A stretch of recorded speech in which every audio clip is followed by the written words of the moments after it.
Welcome to Smart Adhyyan. শেহতীয়াকৈ ভাৰত আৰু এখন দেশৰ মাজত এটা ইম্পৰ্টেণ্ট জইণ্ট মিলিটাৰী এক্সাৰচাইজ আৰম্ভ কৰা হৈছে আৰু ইয়াৰ নাম হৈছে ভিনবেক্স।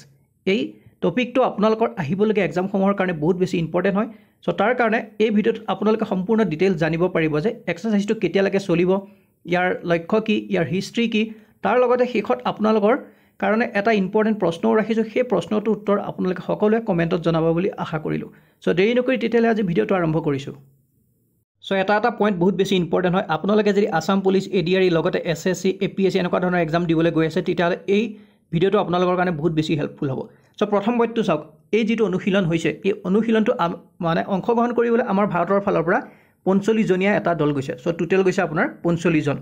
আৰু এই যিটো সংস্কৰণ 2023 চনত যিটো সংস্কৰণ সুধি দিব পাৰে যে ভিনবেক্স 2023ত যিটো সংস্কৰণ এইটো কিমান নম্বৰ সংস্কৰণ। সো আপোনালোকে মনত ৰাখিব এইটো 4ৰ্থ নম্বৰ সংস্কৰণ, মানে 4 নম্বৰ সংস্কৰণ হৈ আছে এইবাৰ।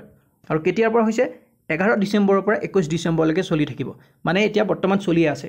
আৰু এই অনুশীলনটোৰ লক্ষ্য হৈছে সহযোগিতামূলক অংশীদাৰিত্ব শক্তিশালী কৰা, তাৰ লগতে আন্তঃকাৰ্যক্ষমতাক প্ৰসাৰ কৰা আৰু ভাৰত আৰু সেই দেশখনৰ মাজত উত্তম পদ্ধতিসমূহ ভাগ বতৰা কৰা। আৰু যিসকলে ইংলিছত সুবিধা তেওঁলোকে এইখিনি পঢ়ি ল'ব। আৰু এই যিটো ডেছ দিছোঁ মই ভাৰত আৰু কোনখন দেশৰ মাজত এই অনুশীলনটো চলি আছে তাৰ কাৰণে মই শেষত ভিডিঅ'টোৰ আপোনালোকৰ কাৰণে এটা প্ৰশ্ন ৰাখিছোঁ। এতিয়া নেক্সট স্লাইডটো চাওক কি আছে। সো ইতিমধ্যে আপোনালোকে গম পালে যে আমাৰ ভাৰতৰ ফালৰ পৰা 45 জনীয়া এটা দল গৈছে অংশগ্ৰহণ কৰিবলৈ। এই 45 জনৰ ভিতৰত মানে 45 জনৰ ভিতৰত এই 39 জনেই হৈছে আপোনাৰ বংগ অভিযন্তা গোটৰ, ঠিক আছে। বাকী কিমানজন থাকিল? 6 জন বাকী থাকিল। এই 6 জন হৈছে আপোনাৰ সেনা চিকিৎসক কৰ্পছৰ। আৰু শেষৰ পইণ্টটো চাওক, ইয়াত কৈছে এই সহযোগিতামূলক প্ৰচেষ্টাত প্ৰতিটো পক্ষৰ পৰা 45 জন জোৱান জড়িত হৈ আছে। মানে আপোনালোকে কি বুজিলে, ভাৰতৰ ফালৰ পৰা 45, ঠিক আছে, আৰু যিখন দেশৰ লগত হৈছে সেই দেশখনৰ পৰাও আপোনাৰ টোটেল 45 থাকিব, মানে 45 টোটেল 90 জন হ'ব। নেক্সট স্লাইডটো চাওক কি আছে। সো এতিয়া চাওক আপোনালোকে বেকগ্ৰাউণ্ড অফ ভিনবেক্স, মানে ভিনবেক্সৰ ইতিহাসৰ কথা কৈছে। সো এই যিটো এক্সাৰচাইজ এই ভিনবেক্সটো আপোনাৰ আৰম্ভ হৈছিল 2018 চনত। পইণ্টটো আপোনালোকে ভালকৈ পঢ়ক, ইয়াত কি দিছে। 2018 চনত উদ্বোধন কৰা ভিনবেক্স অনুশীলনৰ প্ৰথম সংস্কৰণ মধ্যপ্ৰদেশৰ জবলপুৰত অনুষ্ঠিত হৈছিল।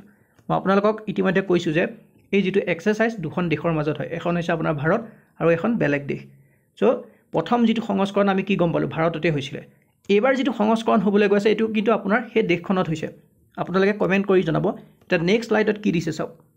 ইয়াৰ বিষয়ে যদি আপোনালোকে ডিটেইলছত জানিব বিচাৰে মই অবজেক্টিভটো দি দিছোঁ, ইয়াৰ লক্ষ্য, ঠিক আছে, ইয়াৰ যিখিনি আপোনাৰ উদ্দেশ্য এই উদ্দেশ্যটো মই আপোনালোকক দি দিছোঁ, আপোনালোকে লিখি লওক।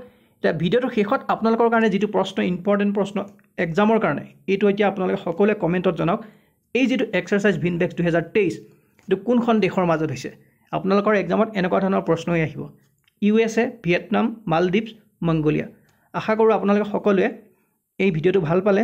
লগতে এতিয়া কমেণ্ট কৰি আপোনালোকে সকলোৱে জনাওক কোনটো শুদ্ধ এনচাৰ হ'ব।